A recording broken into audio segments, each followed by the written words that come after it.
Values. मैं हूँ आपकी host Alia Alia official YouTube channel पर आप सबको वेलकम करती हूँ। जैसा कि आप देख रहे हैं कि हमारे साथ मौजूद हैं प्रोफेसर डॉक्टर इश्तियाक अहमद साहब। डॉक्टर साहब, thank you so much for joining my show. बहुत मेहरबानी Alia ji, thank you so much for inviting me. जी डॉक्टर साहब, काफी खबरें चल रही हैं लेकिन एक दो खबरें जिन पर आपसे बात नहीं हो सकी। सर, एक तो खबर ये है, जब हम इकोनॉमी की बात करते हैं तो हम एक ही रीजन में मौजूद जब दो मुल्कों को कंपैरिजन करते हैं, इंडिया और पाकिस्तान को, तो इंडिया के हवाले से जो खबरें चलती रही वो ये था कि इंडिया की जो इकोनॉमी है वो $4 ट्रिलियन पर पहुंच गई है। फिर मैं उसके बाद देख रही थी तो ये अदाद-ओ-शुमार आ रहे थे कि उनकी गवर्नमेंट ने अभी इसको अनाउंस नहीं किया, लेकिन आईएमएफ के ऊपर भी जो रिपोर्ट आ रही है वो भी ये है कि India is near to gain $4 trillion economy. अगले जो 1 से 2 साल हैं उसके अंदर वो उसको क्रॉस कर जाएगा, 4.345 तक पहुंच जाएगा। और सर, इसी के साथ जो पाकिस्तान के लिए खबर है वो ये है कि पाकिस्तान एशियन डेवलपमेंट बैंक जो है उसने पाकिस्तान के लिए कोई $65 करोड़ कर्जा जो है वो अप्रूव कर दिया है। देखिए, कर्जा भी मिलने की खबर तो कुछ ही की है, लेकिन डॉक्टर साहब इसमें बहुत बड़ा फर्क तो है। बहुत बड़ा फर्क है, दुनिया का फर्क है। एक इकोनॉमी 4 ट्रिलियन की बनती जा रही है जी, और एक जगह पे हमें रिलीफ मिल रहा है कि हमें लोन मिल रही है। तो दोनों को अगर कंपेयर किया जाए तो India is a fantastic success story and we are a case of extreme disappointment and failure. और उसमें बुनियादी जो है ना मसला है कि हमने हिंदुस्तान के साथ दुश्मनी को कायम रखना है और बाकी हर अपने इंटरेस्ट को उसके ताबे कर देना है। उससे फायदा कोई नहीं हुआ। लूट मार का जो बाजार है वो गर्म हो गया, क्योंकि अगर आप हमेशा एक एक्सटर्नल थ्रेट के हवाले पे अपनी सियासत करें तो जो मुल्क के अंदर लिमिटेड रिसोर्सेज होते हैं उनका जो एक होता है ना रैशनल डिस्ट्रीब्यूशन, वो नहीं होता। वो डिफेंस, सो कॉल्ड डिफेंस पे लग जाता है और मौजें हो जाती हैं उनकी, जिन्होंने ना कोई आज तक जंग जीती है और ना कोई जीतने का चांस है। तो इस तरह Pakistan is basically bankrupt for a long long time. मैंने तो बार बार कहा है, मगर क्योंकि 230 मिलियन का ये मुल्क है तो दुनिया अफोर्ड नहीं कर सकती कि ये भी कोलैप्स कर जाए। ये कोई श्रीलंका तो नहीं ना है। सो पाकिस्तान इज अ, वो मैडलिन ऑलब्राइट जो है यूएस की सेक्रेटरी ऑफ स्टेट यानी फॉरेन मिनिस्टर, उन्होंने कहा था Pakistan all the problems, it has extreme inequality, गरीबों और अमीरों की, it has all the extremism and it has nuclear weapons. So it is an international migraine. Migraine वो होती है सर दर्द जो जिसका इलाज ही कोई नहीं है। तो ये पाकिस्तान उसी डगर पे आज तक चलता आ रहा है। जब तक ये कॉन्फ्रंटेशन के मोड से बदल के एक नॉर्मल इस इलाके में अपने ताल्लुकात नहीं ना बनाएंगे, Pakistan has no great story to tell. ठीक। अच्छा डॉक्टर साहब, ये तो ठीक है, लेकिन हमने ये देखा कि एक जिसे कहते हैं ना कि सर तरक्की की रफ्तार उस तरफ बहुत ही ज्यादा तेज रही।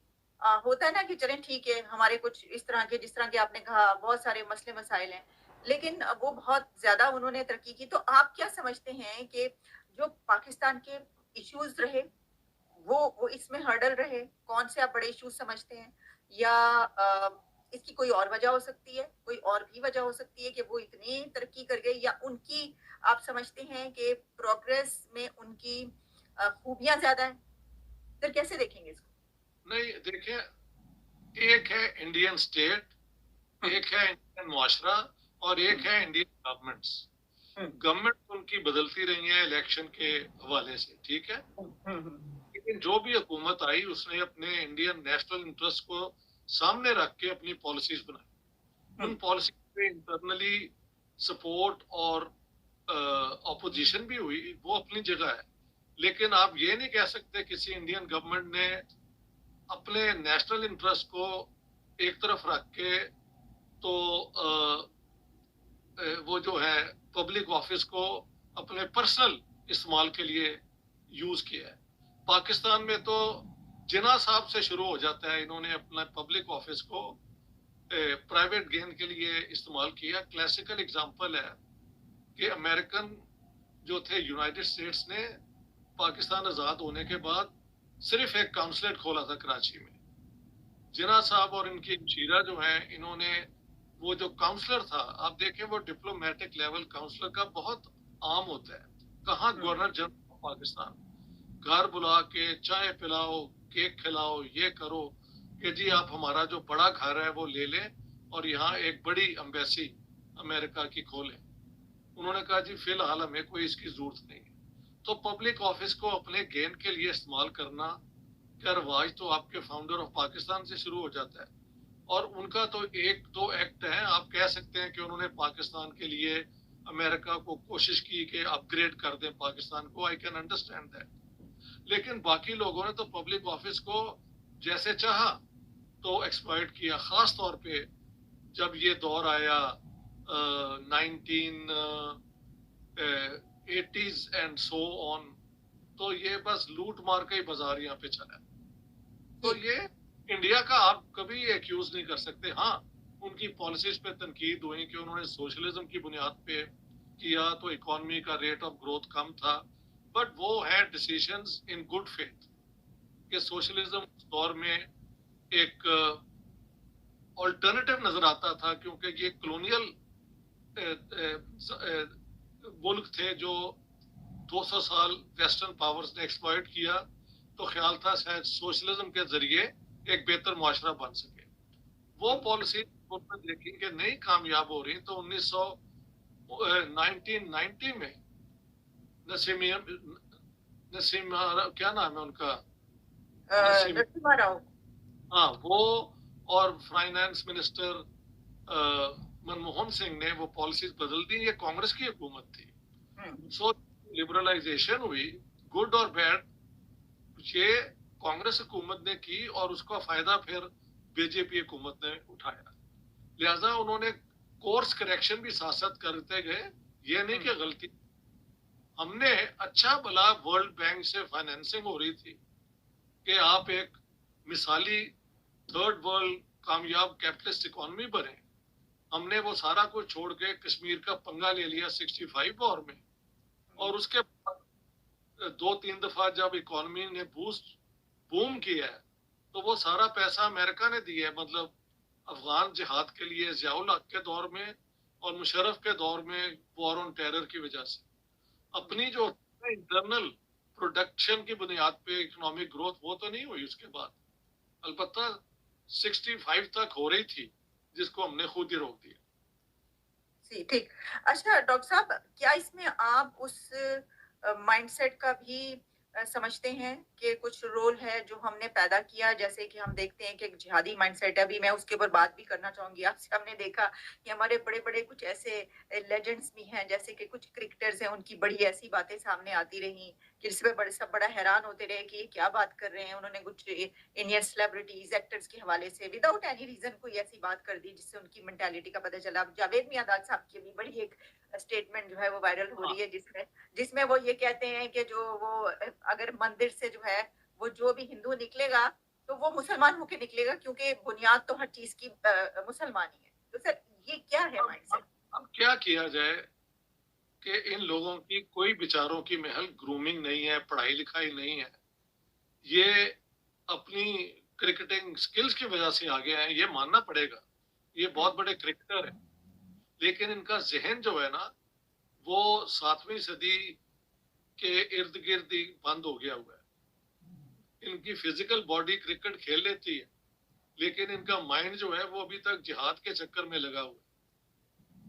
तो अब ये जो एक डिस्क्रेपेंसी है ना between your mind and your body, वो जी, इनको समझ नहीं आती। लिहाजा इनके मुंह से इस किस्म की नॉन सेंसिकल बातें निकलती, और वो कर रहे होते हैं, उसे कहते हैं चीप पॉपुलैरिटी गेन करने के लिए।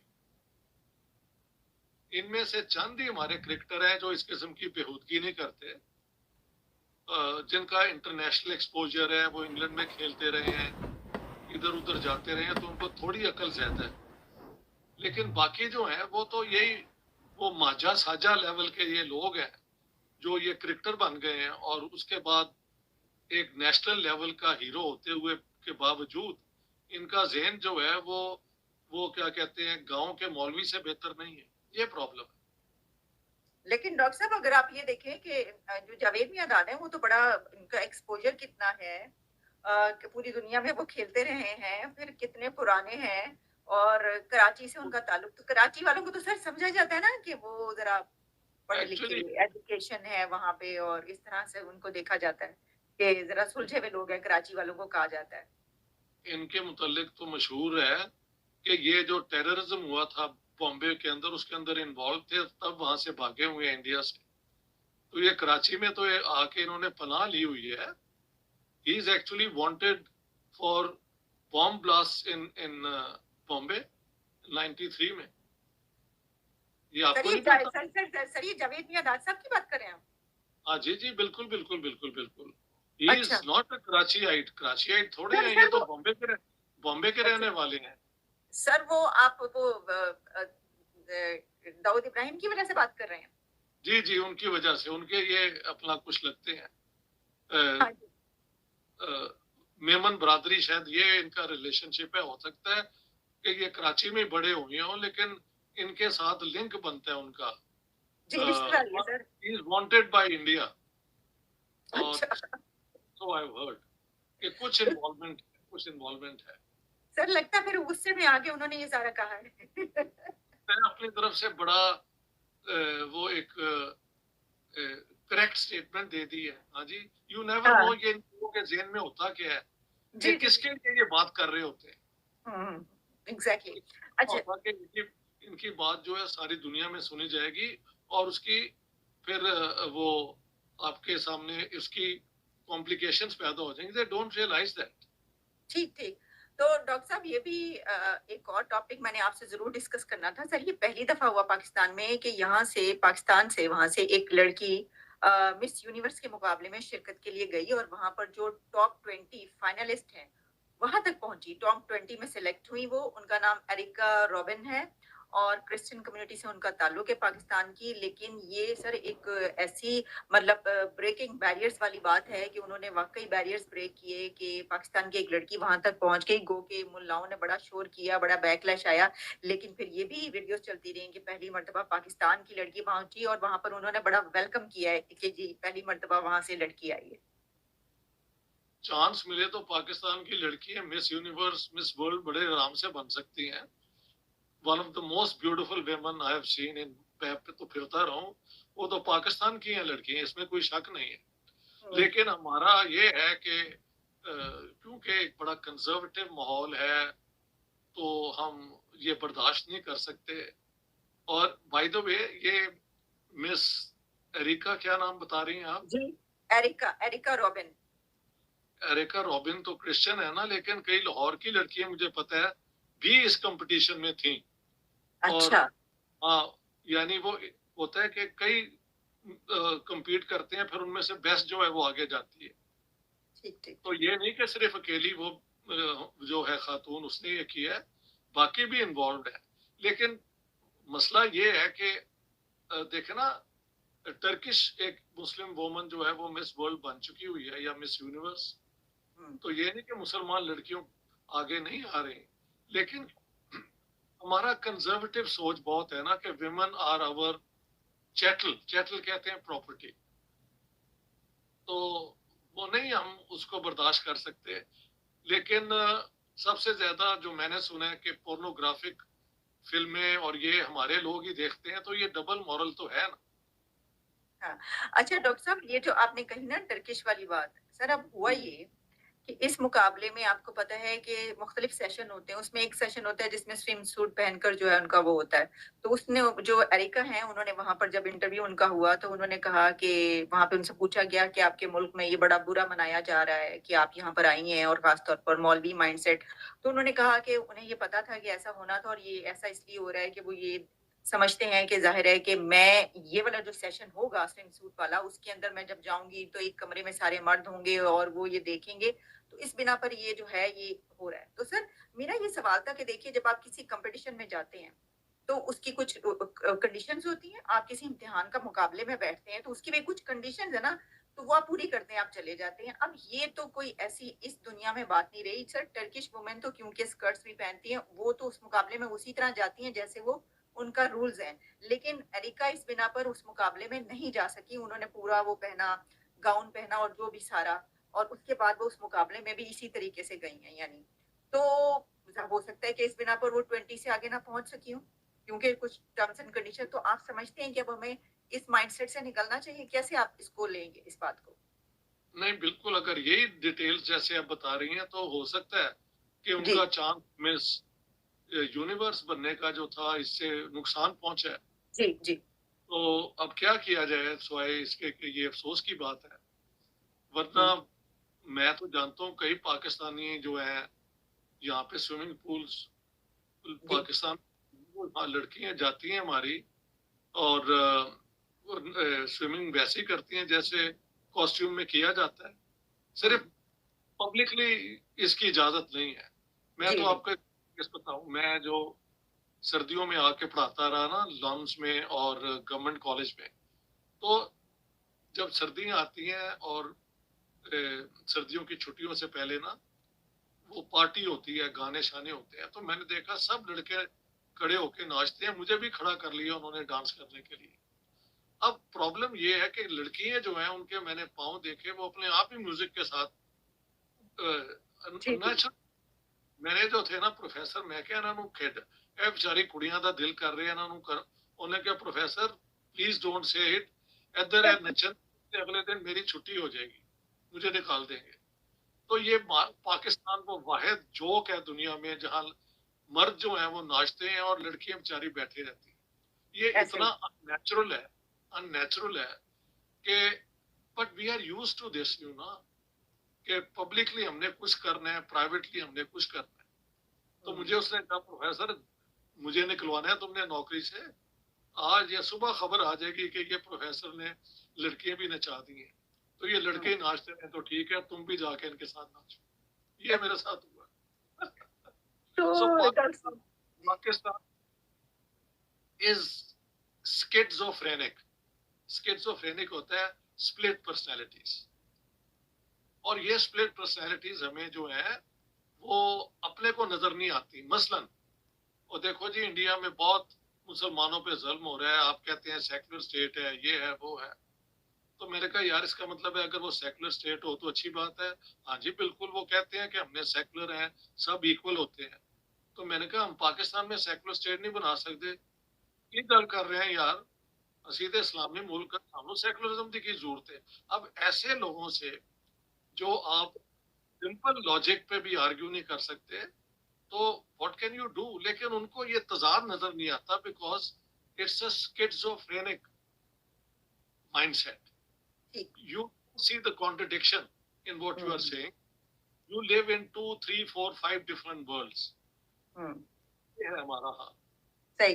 अच्छा डॉक्टर साहब, इसी से लिंक करते हुए आखिरी सवाल मेरा आपसे ये होगा कि अब हमने क्योंकि इस पे भी बात की, तो क्या आप समझते हैं कि हम देखिए यहाँ पर आर्ट को हम यही जो आपने बात की इसी सोच की बिना पर ना तो आर्ट फ्लरिश हो सका पाकिस्तान के अंदर, ना डांस, ना म्यूज़िक, ना वो हर कुछ जो है हम उसके लिए हमारे आर्टिस्ट इंडिया गए तो वहाँ से उन्हें पॉपुलैरिटी मिलती है, फिर वो आगे चलते हैं, बहुत सारे सिंगर्स ऐसे हैं, आर्टिस्ट ऐसे हैं।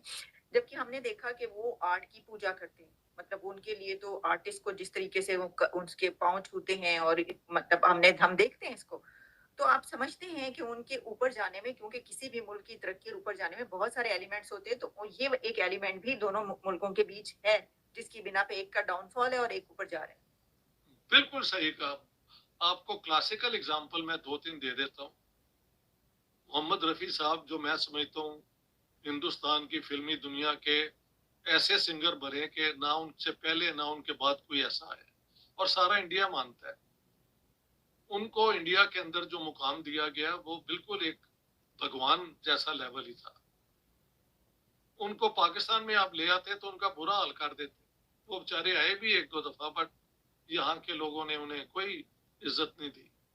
इसी तरह बड़े गुलाम अली खान बेसिकली तो कसूर से हैं, जो क्लासिकल म्यूजिक के बहुत बड़े गुरु माने गए हैं। उनके साथ भी बुरा सलूक हुआ तो वो हिंदुस्तान चले गए, और वहां पे उनको जो मुकाम मिला है उसका जवाब ही नहीं है। तो हमने फनून लतीफ़ा यानी फाइन आर्ट्स को कभी अपनी हमारे, मैं आपको एग्जांपल दे, एक दफा मैं इस्लामाबाद में यही तकरीर कर रहा था तो हॉल भरा हुआ था, तो वहां मैंने कह दिया कि भाई बात सुने, जो भी खुशी की बात होती है उसके ऊपर पाबंदी लगा देते हैं, तो इस्लाम में कोई ऐसी चीज भी है जो आदमी एंजॉय कर सके? तो वहां पे एक मौलवी साहब थे, खड़े हो गए, वो कहते हैं जी क्या बात कर रहे हैं प्रोफेसर साहब, आप 4 निकाह कर लें। तो आप देखें हमारा लेवल जो है ना, कि हाँ हमारा भी यानी मजा लेने का जो है ना वो किसी से कम नहीं, आप एक नहीं आप 4 निकाह कर लें। तो पूरे हाल में थोड़ा सा मजाक भी हो गया, थोड़ा सा। तो इट वाज मौलवी मेंट इट इन रियल। वो थोड़ा मुझे लगता है उसका सेंस ऑफ ह्यूमर भी था, नोइंग व्हाट आई सेइंग। तो उसने कहा आप क्या बात कर रहे हैं जी, आप 4 सही। निकाह। तो सारे मजों से सबसे बड़ा मजा जो है वो तो इस्लाम आपको पूरी उसकी इज्जत। तो हमारे ये आर्गुमेंट्स हैं, इसे कहते हैं, this is called what's it's called, it's called sophistry, it's called chicanery. इस किस्म के अल्फाज हैं इनके लिए, कि जहां पे आप फंस रहे हो ना, आप इस किस्म की आर्गुमेंट लेके तो अपना रास्ता निकाल लें। ये मसला है। सही।